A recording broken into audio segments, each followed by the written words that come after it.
22 अप्रैल 2025 जम्मू कश्मीर के पहलगाम की बैसरन वैली एक ऐसे भयानक आतंक की गवाह बनी जिसने पूरे देश को झकझोर कर रख दिया। अनंतनाग जिले के पहलगाम से 6 किलोमीटर दूर लोकेटेड ये बैसरन वैली एक पॉपुलर टूरिस्ट स्पॉट है, जिसे इसकी खूबसूरती के कारण मिनी स्विट्जरलैंड भी कहा जाता है। इस घाटी के चारों ओर देवदार के लंबे पेड़ों का घना जंगल है। आसपास बहती नदियां हैं और दूर ऊंचाई पर बर्फ से ढकी चोटियां हैं, जो इस घाटी को एक ऐसी नायाब जगह बनाती है कि टूरिस्ट खुद ब खुद इस ओर खींचे चले आते हैं। उस दिन भी सैकड़ों लोग कश्मीर की इन सुंदर वादियों में अपनों के साथ समय बिताने आए थे। कोई कई महीनों की सेविंग्स करके अपने परिवार के साथ यहाँ छुट्टियां मनाने पहुंचा था, कोई अपने बेटे के अच्छे नंबर लाने पर उसे यहाँ घुमाने लाया था, तो कोई अपनी नई शादी के बाद इन हसीन वादियों में हनीमून मनाने आया था। चारों तरफ बस खूबसूरती और खुशहाली थी। बच्चों की हंसी, कैमरों की क्लिक और लोगों की बातचीत के बीच माहौल में एक सुकून भरी गूंज थी। कोई धरती के इस स्वर्ग को बस निहारे जा रहा था, तो कोई अपनी पत्नी की बाहों में ऐसे खोया हुआ था जैसे वो कुछ पल के लिए अपने सारे गमों को भूलकर बस इस पल में समा जाना चाहता हो। किसी को जरा सा भी अंदाजा नहीं था कि अब से बस कुछ देर में यहाँ कुछ ऐसा होने वाला है जो इस जन्नत जैसे माहौल को कुछ ही पलों में नरक बना देगा। जब सब लोग अपनों के साथ इस हसीन मंजर में डूबे हुए थे, तभी देवदार के पेड़ों से 5 से 6 लोग निकलकर वहां पहुंचते हैं। उनमें से कईयों ने भारतीय सेना और पुलिस की वर्दी पहन रखी थी, लेकिन असल में वो बेरहम आतंकी थे। हर एक के हाथ में M4 कार्बाइन्स और AK-47 जैसी खतरनाक राइफल्स थी और उनके पीठ पर लदे भारी बैग गोलियों, ग्रेनेड और बारूद से भरे हुए थे। वो धीरे धीरे शिकारियों की तरह इस घाटी में घुस चुके थे। इन टूरिस्ट की हंसी, उनकी मासूमियत उन आतंकियों को इस कदर चुभ रही थी कि वो जल्दी से जल्दी उन्हें खामोश कर देना चाहते थे। आतंकी सबसे पहले शुभम नाम के आदमी के पास पहुंचते हैं, जो अपने परिवार के साथ हंसी खुशी की बातों में डूबे हुए थे। एक आतंकी ने तुरंत लपक कर शुभम पर बंदूक तान दी और चीख कर बोला, बता तू हिंदू है या मुसलमान। आतंकियों की बंदूक और सवाल से शुभम और उनकी पत्नी दोनों डर से कांपने लगे। जब आतंकी ने दोबारा चिल्लाकर पूछा तो शुभम के कांपते हुए होठों से बस एक शब्द निकला, हिंदू। इतना सुनते ही आतंकी गुस्से से पागल हो गए और उनकी आंखों में नफरत उबाल मारने लगी।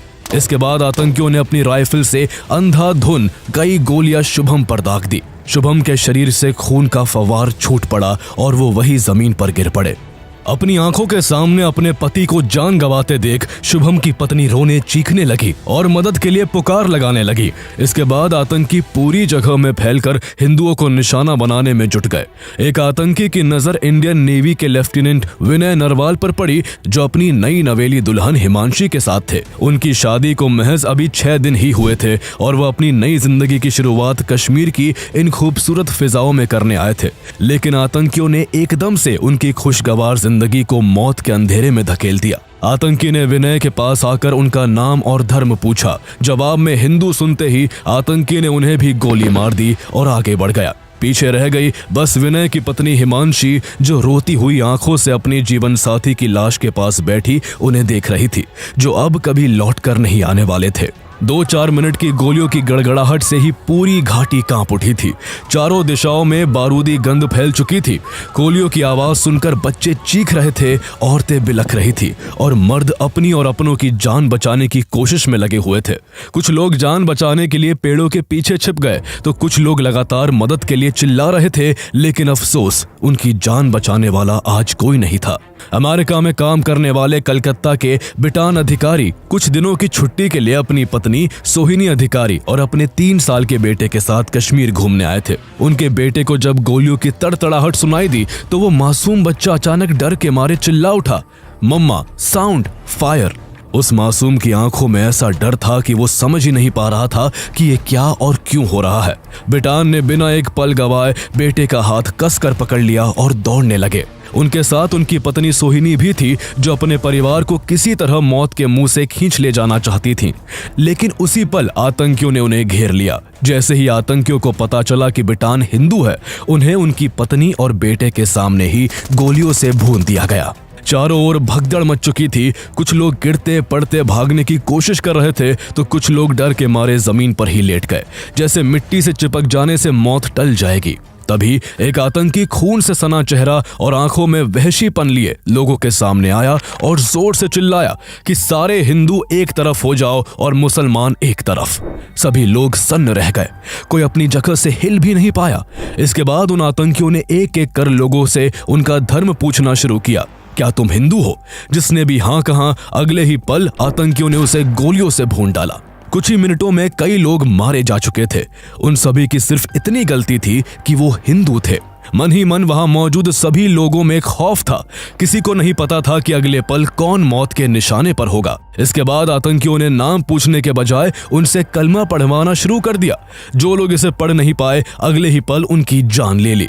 इन मासूम लोगों की भीड़ में सुशील नथानियल का परिवार भी मौजूद था। एक आतंकी सुशील के पास आया और दहाड़ते हुए बोला, चल घुटनों पर बैठ और कलमा पढ़। सुशील ने कांपते हुए जवाब दिया, मैं ईसाई हूं, मुझे कलमा पढ़ना नहीं आता। बस ये सुनना था कि आतंकी ने झट से अपनी बंदूक सुशील की ओर घुमा दी और उनकी जान ले ली। दूसरी ओर पल्लवी के पति मंजुनाथ को भी आतंकियों ने धर्म के नाम पर मौत दे दी। पल्लवी अपनी आंखों के सामने अपने पति को जान गंवाते देख रो पड़ी और फफकते हुए आतंकियों से कहा कि मुझे भी मार दो, मैं अब जीकर क्या करूंगी। इस पर एक बहशी आतंकी जोर से हंस पड़ा और बोला, जा तुझे नहीं मारते, मोदी को जाकर बता देना। 20 के करीब लोग मारे जा चुके थे, लेकिन आतंक का यह सिलसिला आज बैसरन घाटी में रुकने का नाम नहीं ले रहा था। इसके बाद आतंकियों ने सभी मर्दों को लाइन में खड़ा किया और एक एक कर उनकी पैंट उतरवाकर उनका प्राइवेट पार्ट चेक करने लगे। ये बेरहम आतंकी इस तरह कंफर्म करना चाहते थे कि उनका खतना हुआ है या नहीं। जिस किसी का भी खतना नहीं दिखा, आतंकियों ने तुरंत उन्हें गोली मारकर उनकी जान ले ली। उस वक्त घाटी में सिर्फ और सिर्फ खौफ और आतंक का मंजर था। बच्चों के रोने की आवाज थी, महिलाओं की चीखें थी, जमीन पर पड़ी लाशों से रिश्ता खून था और हवाओं में तैरता आतंकियों का धर्म से जुड़ा सवाल था, जो हर अगले पल किसी न किसी को निगलने के लिए तैयार था। इसी बीच आतंकियों की नजर घोड़ा लिए आदिल हुसैन पर पड़ी, जो एक हिंदू टूरिस्ट को अपने घोड़े पर बिठाकर बैसरन घाटी की ओर आ रहा था। आतंकी सिर्फ गैर मुसलमानों का खून बहाना चाहते थे, इसलिए उन्होंने आदिल को नजरअंदाज कर उसके घोड़े पर बैठे टूरिस्ट पर निशाना साध दिया। पर इससे पहले कि कोई गोली चलती, आदिल अपनी जान की परवाह किए बिना टूरिस्ट को बचाने के लिए अकेले ही आतंकियों से भिड़ गया। उसने एक आतंकी से राइफल छीनने की कोशिश की, मगर अकेले आदिल की ताकत आतंकियों के सामने टिक नहीं पाई और कुछ ही पलों में गोलियों की बौछार ने उसे भी मौत की नींद सुला दिया। आदिल चाहता तो बीच में ना आकर अपनी जान बचा सकता था, लेकिन वो एक मिसाल बना कि धर्म के नाम पर हिंसा करने वालों की भीड़ में अगर एक इंसान भी ऐसा है जो धर्म से ऊपर इंसानियत को रखता है, तो शायद ये दुनिया जीने लायक बची रहेगी। लेकिन उन हैवान आतंकियों के सर पर जैसे एक अजीब तरह की सनक सवार थी। उन्होंने अपने शरीर पर कैमरे लगा रखे थे, जिनसे वो इस पूरी घटना की रिकॉर्डिंग कर रहे थे, ताकि हिंदुओं की चीख पुकार से भरी रिकॉर्डिंग दिखाकर वो अपने आकाओं से शाबाशियां बटोर सके। उन आतंकियों को जब वहां कोई और गैर मुस्लिम मर्द नहीं दिखा, तो वो पहले से ही मर चुके लोगों पर फिर से गोलियों की बौछार करने लगे और मरे हुए लोगों के लहूलुहान जिस्मों के साथ वहशी दरिंदे की तरह हंसते हुए सेल्फियां लेने लगे। उन्होंने पूरे 300 राउंड फायरिंग की थी। हैरानी की बात यह थी कि उन आतंकियों ने एक भी महिला को नहीं मारा था, क्योंकि उनके लिए ये औरतें उस घटना का सिर्फ गवाह नहीं थी, बल्कि उनकी दरिंदगी का जीता जागता सबूत थी, जिन्हें उन्होंने सिर्फ इसलिए छोड़ा था ताकि ये जिंदा लाशें जाकर इस नरसंहार की खबर देश और सरकार तक पहुंचा सके। इस आतंकी हमले में 26 निर्दोष लोगों की जान चली गई, जबकि करीब 20 लोग बुरी तरह से घायल हुए। ये जम्मू कश्मीर के इतिहास का one of the deadliest terror attack था, जिसमें धर्म पूछकर लोगों को यूं खुलेआम मारा गया था। The terrorists spared no one as they massacred a valley in Pahalgam. Terrorists asked for religious identity of people and shot down those who weren't Muslims. हमारे सामने ही सबको मारा, उधर कोई पुलिस वाला भी नहीं था, मार दिया मेरे। They belong to a group called the TRF. एक साथ 26 लोगों की हत्या करने के बाद आतंकी देवदार के पेड़ों से घिरे जंगल में घुस गए और बेफिक्र होकर वहां से तेजी से भाग निकले। मृतकों के परिवार फूट फूट कर रो रहे थे और जो 20 लोग घायल थे वो भी काफी देर तक वही दर्द के मारे तड़पते रहे। सबसे हैरानी की बात यह थी कि वहां सुरक्षा बलों का कोई नामो निशान नहीं था। कोई नहीं था जो उन लोगों को बचाता, उनकी आंखों में साफ दिख रही मौत के साए को दूर कर उन्हें जिंदगी की उम्मीद देता। ना कोई सुरक्षा कर्मी था और ना ही कोई मेडिकल हेल्प। बैसरन घाटी काफी ऊंचाई पर है, इसलिए यहाँ तक वाहन नहीं लाए जा सकते। यहाँ पैदल या फिर घोड़े और खच्चर पर सवार होकर आया जा सकता है। ऐसे में दर्द से चीखते लोगों को देख जहाँ कई लोकल लोग हाथ पर हाथ रखे सब कुछ चुपचाप देखते रहे, तो वही कुछ लोकल कश्मीरी लोग हिम्मत करके मदद के लिए आगे आए। किसी ने किसी बच्चे को पीठ पर बिठाकर नीचे पहुंचाया, तो किसी ने अपने घोड़े पर बिठाकर घायलों की मदद करनी शुरू की। इतना बड़ा हमला हो जाने के काफी देर बाद भी CRPF, Jammu and Kashmir police और आर्मी तक इसकी इंफॉर्मेशन नहीं पहुंच पाई थी। संयोग से उस समय सीआरपीएफ बटालियन के कमांडिंग ऑफिसर राजेश कुमार किसी काम से बैसरन घाटी से गुजर रहे थे। तभी उन्हें घाटी से उतरते लोगों की हड़बड़ाहट और रोने की पुकार सुनाई दी। उन्होंने एक घोड़े वाले को रोककर पूछा कि यहाँ कुछ हुआ है क्या। उस घोड़े वाले ने बताया कि साहब, बैसरन में गोलियां चली है और काफी लोगों की जान चली गई है और कई लोग घायल पड़े हुए हैं। इतना सुनते ही राजेश कुमार सारा मामला समझ गए और बिना कोई देरी किए पास के सीआरपीएफ कैंप को इन्फॉर्म करके जल्द से जल्द क्विक एक्शन टीम को बैसरन घाटी पहुंचने को कहा और खुद घटनास्थल की ओर निकल पड़े। आतंकी हमले की सूचना मिलते ही सीआरपीएफ तुरंत एक्शन में आ गई। 25 कमांडो की एक क्विक एक्शन टीम को तैयार करके बैसरन घाटी रवाना कर दिया गया। सीआरपीएफ का यह कैंप बैसरन घाटी से करीब 7 किलोमीटर की दूरी पर था और रास्ता भी काफी पहाड़ी था, इसलिए क्विक एक्शन टीम को घटनास्थल तक पहुंचने में 40 मिनट लग गए। क्विक एक्शन टीम ने वहां पहुंचते ही सबसे पहले यह श्योर किया कि वहां पर कोई आतंकी तो नहीं छिपा हुआ है।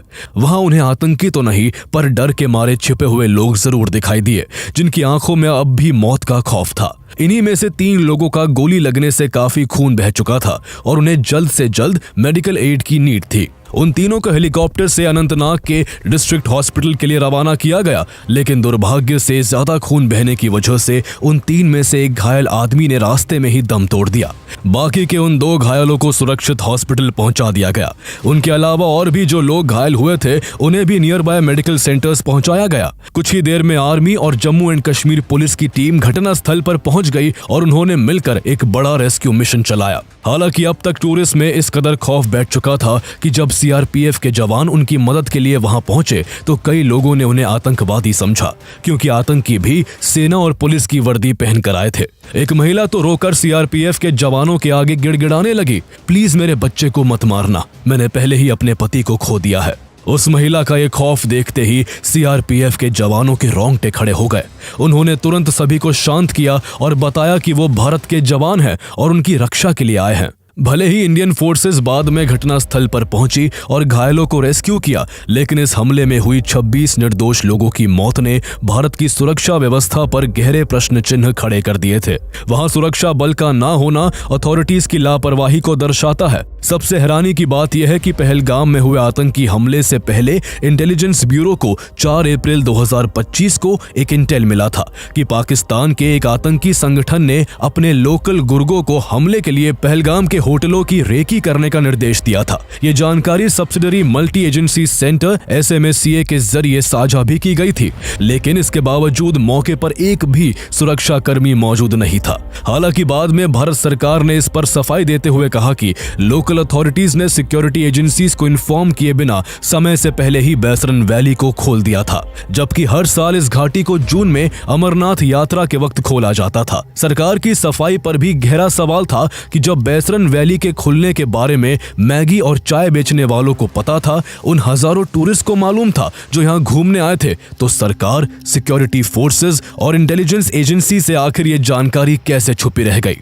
इसके अलावा ये कितनी विडंबना की बात है कि कैसे आतंकी इतनी ज्यादा वेपनरी के साथ बड़ी आसानी से कश्मीर में घुसकर अटैक करते हैं और बिना पकड़ाए भाग भी जाते हैं। आतंकियों ने इस पहलगाम हमले को अंजाम देने से पहले कई दिनों तक रेकी की थी, लेकिन फिर भी सिक्योरिटी फोर्सेस को इस प्लानिंग की कानो कान खबर तक नहीं लगी और उनके सूत्रों का नेटवर्क धराशायी हो गया। जम्मू कश्मीर में ये कोई पहला आतंकी हमला नहीं है। इससे पहले चाहे 2016 का उरी अटैक हो या बारामुल्ला अटैक, 2019 का पुलवामा अटैक हो या फिर 2024 का रियासी अटैक, हमारी सिक्योरिटी फोर्सेस को घटना होने के बाद अपनी चूक का पता चल पाता है। आखिर बार बार ऐसी लापरवाही कैसे हो जाती है? क्यों हमारी इंटेलिजेंस एजेंसीज और सिक्योरिटी फोर्सेस एक दूसरे से कोऑर्डिनेट करके किसी भी आतंकी हमले को होने से पहले ही नहीं रोक पाती है? देश में चाहे किसी भी पार्टी की सरकार हो, आतंकी हर बार अपने मंसूबों में कामयाब रहे हैं। 2001 का पार्लियामेंट अटैक हो या 2002 का अक्षरधाम हमला, 2005 का दिल्ली सीरियल ब्लास्ट हो या 2006 का Mumbai train blast, 26/11 Mumbai attack हो या फिर 2016 का पठानकोट एयरबेस अटैक, आतंकियों ने हर बार देश को नुकसान पहुंचाया है और हमारी सिक्योरिटी फोर्सेस और इंटेलिजेंस एजेंसीज इन्हें रोकने में नाकाम रही है। जैसे ही पहलगाम में हुए इस आतंकी हमले की खबर मीडिया में आई, पूरा देश सन्न रह गया। इस हमले में जिन पत्नियों ने अपने पति और जिन बच्चों ने अपने पिता को अपनी आंखों के सामने आतंकियों के हाथों मरते देखा था, जब उनके मुंह से देश के लोगों ने उस भयानक हमले के बारे में सुना तो सभी के रोंगटे खड़े हो गए। सभी भारतीयों की आंखों में आंसू थे और दिल में गुस्सा। हर कोई इसका बदला चाहता था। भारत सरकार भी हमले के बाद एक्शन में आ गई। होम मिनिस्टर अमित शाह ने खबर मिलते ही पहलगाम का दौरा किया। जब उन्होंने वहां मृतकों के परिवार वालों की रोती हुई आंखें और चीखती हुई न्याय की पुकार सुनी तो उन्होंने उन्हें भरोसा दिलाया कि इस हमले के जिम्मेदार लोग जल्द ही अपनी कब्र में होंगे। प्रधानमंत्री नरेंद्र मोदी जो पहलगाम में हुए हमले के वक्त सऊदी अरेबिया में थे, वो फौरन अपने दौरे को बीच में ही रद्द करके भारत लौटे और अगले दिन 23 अप्रैल को cabinet committee on security CCS की इमरजेंसी मीटिंग बुलाई। CCS की ये बैठक 2 घंटे से भी ज्यादा चली और इसमें पाकिस्तान को करारा जवाब देने के लिए गंभीर चर्चा हुई। इस आतंकी हमले की जिम्मेदारी द रेजिस्टेंस फ्रंट यानी TRF ने ली थी, जो पाकिस्तान के आतंकी संगठन लश्कर-ए-तैयबा का ही एक शैडो ग्रुप है। लेकिन असल में TRF या लश्कर-ए-तैयबा तो बस मोहरा थे। इस आतंकी हमले की जड़ें इतनी गहरी है कि ये जड़ें पाकिस्तान की इंटेलिजेंस एजेंसी ISI, पाकिस्तान के आर्मी चीफ जनरल असीम मुनीर और पाकिस्तान की शहबाज शरीफ की सरकार तक पहुंचती है। दरअसल पाकिस्तान अभी एक बहुत बुरे दौर से गुजर रहा है। वहां की सरकार पहले से ही लड़खड़ा कर चल रही है। वहीं दूसरी ओर पाकिस्तान के अलग अलग राज्यों में भयंकर अस्थिरता का माहौल है। पता नहीं आने वाले वक्त में पाकिस्तान का कौन सा हिस्सा अलग होकर नया देश बन जाए। सबसे बुरा हाल बलोचिस्तान का है, जिसे पाकिस्तान से आजाद करने के लिए बलोचिस्तान लिबरेशन आर्मी यानी BLA ने पाकिस्तान सरकार की नाक में दम कर रखा है। इसके अलावा पाकिस्तान की इकोनॉमी चरमराने की कगार पर खड़ी है और उसे विदेशी कर्जे पर गुजारा करना पड़ रहा है। ऐसे में पाकिस्तान ने अपनी समस्याओं को हल करने के बजाय भारत में अशांति फैलाने पर ज्यादा ध्यान दिया, ताकि इससे न केवल पाकिस्तान की जनता का ध्यान जरूरी मुद्दों से हटाया जा सके, बल्कि जम्मू कश्मीर में आतंकवादी हमला करके भारत की एकता, खुशहाली और तरक्की पर भी चोट की जा सके। आर्टिकल 370 के हटने के बाद पिछले 2-3 सालों में जम्मू और कश्मीर में टूरिज्म बढ़ने लगा था, जिससे वहां के लोगों को रोजगार मिल रहा था। यही सुख शांति पाकिस्तान से देखी नहीं जा रही थी। वो जिन कश्मीरी नौजवानों को बहला फुसलाकर भारत के खिलाफ करता था, भारतीय सेना पर पथराव करवाता था, उसे वहां के नौजवानों के रोजगार मिलते ही चिंता सताने लगी। उसे लगने लगा कि अब उसके आतंकी मंसूबों का क्या होगा। पाकिस्तान फिर से जम्मू कश्मीर में नफरत और हिंसा चाहता था, लोगों को मजहब के नाम पर भड़काना चाहता था। इसलिए उसने TRF और लश्कर-ए-तैयबा के जरिए पहलगाम टेरर अटैक की घिनौनी साजिश को अंजाम दिया। लोगों को उनका धर्म पूछकर मारा गया, ताकि दोनों धर्मों के लोग भारत में एक दूसरे के खिलाफ हो जाए। हिंदू मुस्लिमों को सवालों के कटघरे में खड़ा कर दे और मुस्लिमों के अंदर हिंदुओं के लिए नफरत का जहर घुल जाए। पाकिस्तान के आर्मी चीफ जनरल असीम मुनीर ने हमले से कुछ दिन पहले ही पाकिस्तान के उच्च अधिकारियों और सरकार के लोगों के सामने अपनी स्पीच में ऐसा ही एक कम्युनल बयान भी दिया था, जिसमें उसने बड़ी शान से कहा था कि पाकिस्तान की कहानी अपने बच्चों को जरूर सुनाए। हम हिंदुओं से अलग है, हम एक नहीं है। इसी बुनियाद पर ही पाकिस्तान का निर्माण हुआ था और पाकिस्तान की आने वाली सभी पीढ़ियों को ये बात सिखाई जानी चाहिए। जिस देश का आर्मी चीफ ऐसी नफरती सोच रखता हो, वो देश आतंक के अलावा दुनिया को और क्या ही दे सकता है। इसी वजह से भारत सरकार इस बार पाकिस्तान पर ऐसा शिकंजा कसने का मन बनाती है जो उसकी कमर तोड़ कर रख दे। CCS की बैठक में भारत सरकार द्वारा पाकिस्तान के खिलाफ ऐसे सख्त फैसले लिए गए जो इससे पहले कभी नहीं लिए गए थे। भारत ने सबसे पहले पाकिस्तान पर वाटर स्ट्राइक करते हुए 1960 की इंडस वाटर ट्रीटी को सस्पेंड कर दिया। ये कितना बड़ा फैसला है, इसे इसी बात से समझा जा सकता है कि इससे पहले पाकिस्तान की तरफ से कई आतंकी हमले किए जा चुके हैं और दोनों देशों के बीच 1965, 1971 और 1999 जैसे युद्ध हो चुके हैं। लेकिन फिर भी भारत ने कभी इंडस वाटर ट्रीटी को सस्पेंड नहीं किया था। यह पहली बार है जब अब ऐसा हुआ है, इसका पाकिस्तान पर कितना बुरा असर पड़ेगा, इसका अंदाजा इसी से लगाया जा सकता है कि पाकिस्तान की 80% खेती के योग्य जमीन सिंधु और उसकी सहायक नदियों के पानी पर निर्भर है। इस पानी का 90% से ज्यादा हिस्सा सिंचाई में इस्तेमाल किया जाता है। ऐसे में पाकिस्तान में लाइफलाइन कही जाने वाली सिंधु और सहायक नदियों के पानी को भारत द्वारा रोकने से पाकिस्तान और उसकी इकोनॉमी पर इसका सीधा असर पड़ेगा, जो पहले से ही रेंग रही है। इंडस वाटर ट्रीटी के तहत पहले भारत पाकिस्तान को नदियों के पानी के बहाव और उससे जुड़ी अन्य जानकारियां शेयर करता था, लेकिन अब भारत न केवल नदियों का पानी रोक सकता है बल्कि बिना कोई अलर्ट दिए सभी नदियों का पानी एक साथ छोड़ भी सकता है। इस तरह पाकिस्तान को कभी सूखे का सामना करना पड़ सकता है तो कभी वहां बाढ़ जैसी सिचुएशन बन सकती है। इसके बाद भारत सरकार ने अटारी चेक पोस्ट को बंद करने का दूसरा बड़ा फैसला लिया। पाकिस्तान में इसी पोस्ट से सोयाबीन, मुर्गे का दाना, सब्जियां, प्लास्टिक दाने और लाल मिर्च समेत अन्य सामान भेजा जाता है।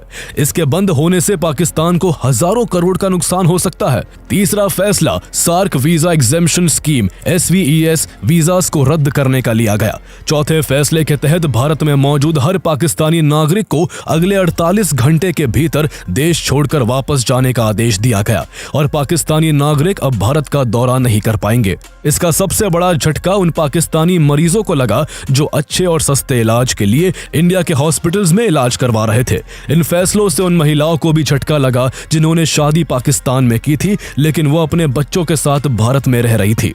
इसके बाद पांचवें फैसले के तहत नई दिल्ली स्थित पाकिस्तान हाई कमीशन में तैनात पाकिस्तान डिफेंस एडवाइजर्स को एक हफ्ते के अंदर भारत छोड़ने के निर्देश दे दिए गए। हाई कमीशन में पाकिस्तानी स्टाफ की संख्या भी घटाकर 55 से 30 कर दी गई। इसके अलावा सरकार ने बाद में पाकिस्तान के न्यूज चैनल्स, क्रिकेटर्स और इन्फ्लुएंसर्स के यूट्यूब और एक्स अकाउंट्स भी इंडिया में बैन किए, जो इंडियन ऑडियंसेस से व्यूज बटोरकर पैसे कमाते थे। भारत सरकार के इन सभी कड़े फैसलों से साफ झलकता है कि भारत इस बार पाकिस्तान के आतंकवाद पर जरा भी ढील नहीं बरतने वाला है। CCS की बैठक में सख्त फैसले लेने के बाद अगले दिन PM नरेंद्र मोदी ने बिहार में एक जनसभा को संबोधित करते हुए पाकिस्तान को कड़ा संदेश देते हुए कहा, उन आतंकियों को और इस हमले की साजिश रचने वालों को उनकी कल्पना से भी बड़ी सजा मिलेगी, सजा मिलकर के रहेगी। अब आतंकियों की बची खुची जमीन को भी मिट्टी में मिलाने का समय आ गया है। इसके बाद NIA ने इस हमले की जांच शुरू कर दी जो अभी तक जारी है। साथ ही इस हमले को अंजाम देने वाले आतंकियों को ढूंढने के लिए इंडियन डिफेंस फोर्सेस ने सर्च ऑपरेशन शुरू कर दिया। 3 आतंकियों के पोस्टर भी जारी कर दिए गए और जिन लोकल लोगों ने उन आतंकियों को पनाह दी थी उन पर भी शिकंजा कसा जाने लगा। लश्कर-ए-तैयबा के कई ओवरग्राउंड वर्कर्स को गिरफ्तार किया गया। सैकड़ों लोकल लोगों को हिरासत में लेकर पूछताछ की जाने लगी और ऑपरेशन के दौरान आसिफ शेख और आदिल ठोकेर जैसे कई आतंकियों के घरों को एक्सप्लोजिव से तबाह कर दिया गया। सुरक्षा बलों और आतंकियों के बीच मुठभेड़ भी हुई जिसमें 6 पैरा SF के हवलदार झंटू अली शेख शहीद हो गए। इस बीच जम्मू कश्मीर में सक्रिय 14 लोकल आतंकियों की सूची जारी की गई जिन्होंने पाकिस्तानी दहशतगर्दों को लॉजिस्टिक्स और जमीनी सहायता के अलावा सुरक्षित पनाह भी मुहैया कराई थी। इनमें 3 हिजबुल मुजाहिदीन, 8 लश्कर और 3 जैश-ए-मोहम्मद से जुड़े हैं। भारत की इस कड़ी प्रतिक्रिया को देख पाकिस्तान और उसके आतंकियों पर ऐसा असर हुआ कि जिस आतंकी संगठन TRF ने पहले इस हमले की जिम्मेदारी ली थी वो भी भारत की कार्रवाई से घबराकर अपने बयान से पलट गया। TRF ने अपनी बात से पलटते हुए कहा कि उसका अकाउंट हैक हो गया था और उसका इस हमले से कोई लेना देना नहीं है। पाकिस्तान के प्रधानमंत्री शहबाज शरीफ ने भारत की सख्ती से घबराकर भारत सरकार से अपील की कि पाकिस्तान की सरकार न्यूट्रल रहकर इस हमले की जांच में भारत की मदद करने के लिए तैयार है। लेकिन भारत ने 2016 जैसी गलती इस बार नहीं की। 2016 में जब पठानकोट एयरबेस अटैक हुआ था तब दोनों देशों के बीच ये तय हुआ था कि दोनों देशों की इन्वेस्टिगेशन टीम एक दूसरे के देशों में आकर इस हमले की जांच करेंगी। भारत सरकार ने पाकिस्तान की इन्वेस्टिगेशन टीम को जांच के लिए भारत आने दिया था, लेकिन पाकिस्तान ने भारत की इन्वेस्टिगेशन टीम को पाकिस्तान आने की इजाजत नहीं दी थी और पठानकोट अटैक को फॉल्स फ्लैग बताकर हमले के लिए भारत को ही जिम्मेदार ठहरा दिया था। जब पाकिस्तान ने देखा कि भारत अब अपनी कार्रवाई से पीछे नहीं हटेगा तो उसने भी बौखलाकर शिमला एग्रीमेंट रद्द कर दिया और अपना एयर स्पेस इंडियन प्लेन्स के लिए बंद कर दिया। भारत की तरफ से की गई 2016 की उरी सर्जिकल स्ट्राइक और 2019 की बालाकोट एयर स्ट्राइक का पाकिस्तान की सेना में ऐसा डर है कि पहलगाम हमले के बाद से पाकिस्तान की सेना लगातार LOC पर फायरिंग कर सीज फायर का वायलेशन कर रही है। उसे डर है कि कहीं इंडियन कमांडोज पिछली बार की तरह इस बार भी उसकी पनाह में बैठे आतंकियों और उनके कैंपों को ढेर ना कर दे। पाकिस्तान का एक खौफ तब और बढ़ गया जब PM नरेंद्र मोदी ने 29 अप्रैल को देश के हायर डिफेंस ऑफिसर्स के साथ एक बैठक की, जिसमें उन्होंने साफ कहा कि देश से आतंक को खत्म करने के लिए हमारी सेना कोई भी एक्शन लेने के लिए पूरी स्वतंत्र है। जवाब कब और कैसे देना है ये तय करने के लिए सेना को खुली छूट है। जहां अमेरिका, ब्रिटेन, इटली, फ्रांस और सऊदी अरब जैसे दर्जनों देशों ने पाकिस्तान के आतंकवाद की निंदा करते हुए खुद को भारत के साथ बताया, तो वही चाइना पाकिस्तान को अपना समर्थन दे चुका है। पाकिस्तान के अलावा अगर कोई ऐसा देश है जो भारत को हमेशा नुकसान पहुंचाना चाहता है तो वो चाइना है। जब से अमेरिका और चीन के बीच टैरिफ वॉर शुरू हुई है तब से अनुमान लगाया जा रहा है कि इसका सबसे ज्यादा फायदा भारत को हो सकता है। चाइना के इन्वेस्टमेंट्स भारत में आएंगे, जिससे चीन की इकोनॉमी को झटका लगेगा और भारत की इकोनॉमी की रफ्तार और भी बढ़ जाएगी। आज इंडिया वर्ल्ड की 5th लार्जेस्ट इकोनॉमी है और एक्सपर्ट्स के हिसाब से 2028 तक भारत दुनिया की 3rd लार्जेस्ट इकोनॉमी बन जाएगा। ऐसे में चीन के लिए भारत का इतना कामयाब होना उसे अपने लिए और भी बड़ा खतरा लग रहा है, जिस वजह से वो भारत के खिलाफ जाने के लिए पाकिस्तान और उसके आतंकवाद का समर्थन करने को भी तैयार है। ऐसे में भारत के लिए जम्मू कश्मीर में बार बार होते आतंकी हमलों पर फुल स्टॉप लगाना बेहद जरूरी है। सोचने वाली बात है कि आखिर जम्मू कश्मीर में पाकिस्तान बार बार कैसे आतंकी हमले करवाने में सफल हो जाता है। 1980 के दशक में पंजाब में भी पाकिस्तान ने भारत को तोड़ने की कई साजिशें की थी। पाकिस्तान ने मिलिटेंट्स को हथियार और पैसे देकर पंजाब को भारत से अलग करने की कोशिश की थी, लेकिन भारत सरकार ने कई बार के प्रयास के बाद पाकिस्तान की साजिश को नाकाम करके पंजाब को मिलिटेंसी के मुंह से बाहर निकाल लिया था। लेकिन जम्मू कश्मीर में ऐसा क्यों नहीं हो पाता? कई दशकों की उथल पुथल के बाद भी आखिर क्यों पाकिस्तान की साजिशों को हमेशा हमेशा के लिए खत्म नहीं किया जा सका है? दरअसल पंजाब की स्थिति को भारत सरकार इसलिए काबू कर सकी क्योंकि इंडियन गवर्नमेंट का पंजाब पर पूरा कंट्रोल था। इसके अलावा पंजाब में सेपरेटिस्ट को लोकल लोगों का सपोर्ट नहीं था, इसलिए पाकिस्तान के मंसूबे कामयाब नहीं हो सके। लेकिन जम्मू एंड कश्मीर की स्थिति पंजाब से बिल्कुल अलग है। 1947-48 के फर्स्ट कश्मीर वॉर के बाद से जम्मू एंड कश्मीर का करीब 35% हिस्सा पाकिस्तान के कब्जे में है, जिसे पाकिस्तान ऑक्यूपाइड कश्मीर यानी POK के नाम से जाना जाता है। POK को ही पाकिस्तान ने आतंक का अड्डा बनाया हुआ है। POK की ज्योग्राफिकल कंडीशंस आतंकियों को भारत में घुसपैठ का एक आसान रास्ता प्रदान करती है। घाटियों, पहाड़ों, घने जंगलों और कमजोर फेंसिंग वाली LOC से होकर आतंकी आराम से भारत में दाखिल हो जाते हैं। कई जगहों पर तो LOC की सुरक्षा सिर्फ कंटीली तारों तक सीमित है। पाकिस्तान और उसके आतंकी गुट भारत के कश्मीरी मुस्लिमों को भी जिहाद और जन्नत के नाम पर भड़काकर अपने साथ शामिल कर लेते हैं। अभी तक जम्मू कश्मीर में जितने भी हमले हुए हैं वो सब लोकल लोगों की मदद से ही पॉसिबल हुए हैं। कुछ कश्मीरियों की मदद से ही आतंकियों ने POK के अंदर कई जगहों पर लंबे लंबे टनल बना रखे हैं जो सीधा भारत में खुलते हैं। कई जगहों पर भारतीय सेना की चौकियों से महज 3-4 किलोमीटर की दूरी पर ही POK में आतंकी लॉन्च पैड्स मौजूद है, जिन्हें पाकिस्तानी सेना और ISI की मदद से लश्कर ए ताइबा, जैश ए मोहम्मद और हिजबुल मुजाहिदीन जैसे आतंकी गुटों द्वारा ऑपरेट किया जाता है। पाकिस्तान लंबे समय से भावलपुर जैसे अपने इलाकों के साथ साथ POK के मुजफ्फराबाद, कोटली, मीरपुर और बाग जैसे एरियाज में भी आतंकवादियों की एक बड़ी खेप तैयार कर चुका है। आतंकियों को पाकिस्तान और POK दोनों जगह ट्रेनिंग दी जाती है। POK में पाकिस्तान ने बड़ी संख्या में मदरसे खोले हैं, जहां युवाओं के दिमाग में बचपन से ही भारत के खिलाफ नफरत भरकर उन्हें आतंकी बनने को मजबूर किया जाता है। इन्हीं कैंप्स में आतंकियों को हथियार चलाने, विस्फोटक बनाने और उसके बाद इंडिया में घुसपैठ करना सिखाया जाता है। Pathankot airbase attack, Uri attack, Pulwama attack और अभी हुए पहलगाम अटैक में आतंकियों को POK में ही ट्रेन किया गया था। POK में मौजूद आतंकी कैंपों को डिस्ट्रॉय करने के लिए भारत 2016 में सर्जिकल स्ट्राइक और 2019 में बालाकोट एयर स्ट्राइक भी कर चुका है, लेकिन इसके बाद भी POK में आतंक की फसल तैयार की जाती रही है। इसलिए पाकिस्तान के आतंक को खत्म करने के लिए POK पर भारत का कंट्रोल होना बेहद जरूरी है। जब तक जम्मू कश्मीर का वो हिस्सा पाकिस्तान के कब्जे में रहेगा, पाकिस्तान अपनी हरकतों से बाज नहीं आएगा। भारत सरकार भी इस बात को अच्छे से समझती है, इसलिए कई मौकों पर नेशनल एंड इंटरनेशनल प्लेटफॉर्म से भारत सरकार पाकिस्तान ऑक्युपाइड कश्मीर को बहुत जल्द फिर से भारत में मिलाने की बात कह चुकी है। भारत ने जिस तरह अभी पाकिस्तान के खिलाफ सख्त फैसले लिए हैं, उससे लगता है कि आने वाले वक्त में जरूर इस तरफ कदम उठाए जा सकते हैं। पीओके को अगर फिर से भारत से जोड़ दिया जाता है तो वहां की सिचुएशन फिर इंडियन अथॉरिटीज के अंडर होगी। वहां आतंकी कैंपों का खात्मा हो जाएगा और पाकिस्तानी आतंकियों पर शिकंजा कसा जा सकेगा।